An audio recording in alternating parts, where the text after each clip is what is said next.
Wow! Thank you po. Thank you, kabasura, Mabis Korean Anthems. Thank you. So hi po mga kabasura. Nakita nyo ba? Yung mga ngiting umaabot sa tenga? Proud lang naman akong sabihin na dahil yon sa mga sako ng basura na binubuksan natin araw-araw. At ang unang ang ipapakita ko sa inyo, ang batang si Giara Atienza na taga Talisay, Batangas.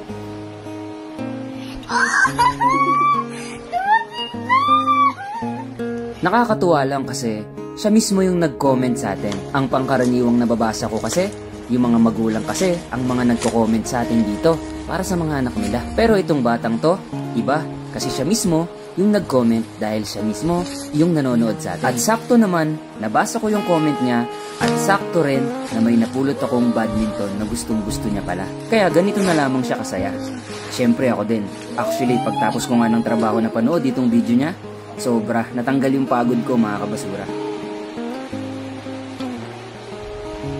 You like it? Yeah! Ang ganda! Original! Thank you ka na. Thank you! Thank you, Basurero TV. Thank you, Basurero TV! God bless you more.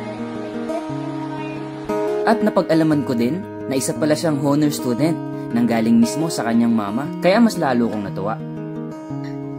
Kita niyo yan? Ipamimigay natin yan ngayon. iPad. Siya si Ate Doris Maya. Hello, kabasura. Receive ko na po ang padala niyo ng iPad. Ito yung anak ko po na si Hana.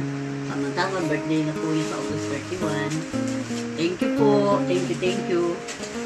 Unbox ko siya. At ang pangalawa naman, siya si Ate Doris Maya na taga Taytay Rizal. Nag-comment naman siya sa atin ng tablet para sa kanyang anak na special. At eksakto naman, nakapulot tayo ng iPad kaya yan na rin yung binigay ko.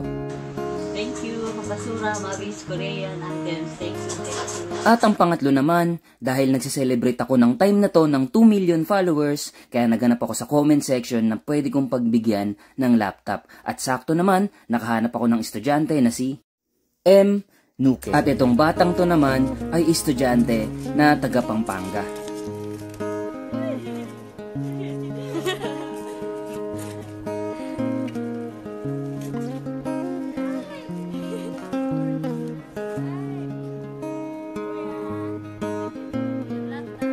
Nabasa ko yung comment niya na nagre-request siya ng laptop at gagamitin daw niya sa pag-aaral niya. So ilan lang po sila sa nag-send sa atin ng unboxing experience nila.